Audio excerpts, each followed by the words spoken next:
తెలంగాణలో రాజకీయ రచ్చరేపుతున్న కాళేశ్వరం ప్రాజెక్టుపై బీఆర్ఎస్ చేస్తున్న ప్రచారాలపై అధికార కాంగ్రెస్ పార్టీ తీవ్ర స్థాయిలో మండిపడుతోంది. ఈ విషయంలో మాజీ మంత్రి హరీష్ రావు వాదనలు పూర్తిగా అవాస్తవమని కాంగ్రెస్ నేతలు మండిపడుతున్నారు. ఎల్లంపల్లి బ్యారేజ్ నిర్మాణాన్ని సైతం తమ ఖాతాలో వేసుకోవాలని చూడటం హాస్యాస్పదమన్నారు కాంగ్రెస్ నేతలు.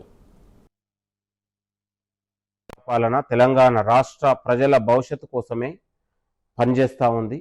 ఇవాళ బీఆర్ఎస్ పార్టీ నాయకులు ఎవరైతే హరీష్ రావు కావచ్చు, కేటీఆర్ కావచ్చు, కాళేశ్వరం అవినీతి లాంటి ప్రాజెక్టును అడ్డుపెట్టుకొని తెలంగాణ ప్రజలకు తప్పుదోవ పట్టించే ఆలోచనను కుట్రలు చేస్తూ ఉన్నారు.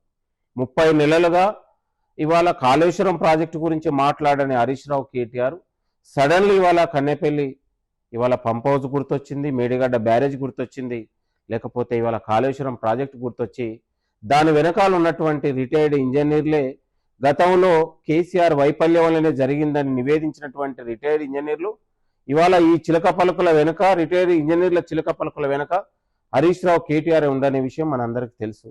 కాళేశ్వరం పైన హరీష్ రావు అబద్ధాల వరదను పారిస్తున్నాడు. తన చదువుకున్నది పాలిటెక్నిక్ అయినా పెద్ద ఇంజనీర్ లాగా తన మామ ఆ రోజుల్లో ముఖ్యమంత్రిగా తన మెదడంతా రంగరించి నిర్మాణం చేసిన కాళేశ్వరం అని చెప్పినటువంటి సందర్భం, దానికి తోడైనటువంటి సందర్భం నేనని చెప్పుకునే క్రమంలో అంటే కాళేశ్వరం కూలేశ్వరం అయినాక కూడా సిగ్గుపడకుండా 1,00,000 కోట్ల రూపాయలతో నిర్మాణం చేసినటువంటి కాళేశ్వరం వల్ల తెలంగాణ రైతాంగానికి ఉపయోగం లేక కుంగిపోయి కూలిపోయి కుమిలిపోకుండా ఓవైపు కూలిపోయిందే మా నిర్మాణము, ఓవైపు కుంగిపోయిందని చెప్పి కుమిలిపోయి రాష్ట్ర రైతాంగానికి ప్రజలకు క్షమాపణ చెప్తారని చెప్పి భావించింది. ఇప్పటికీ మామ క్షమాపణ ఎప్పుడు అల్లుడైనా ఈరోజు అబద్ధాలను వరదలా పారించేటువంటి ప్రయత్నమే తప్ప అసలు జారుడు బండ పైన ఉన్నది మీరు, ఫ్రస్ట్రేషన్ ఉన్నది మీరు.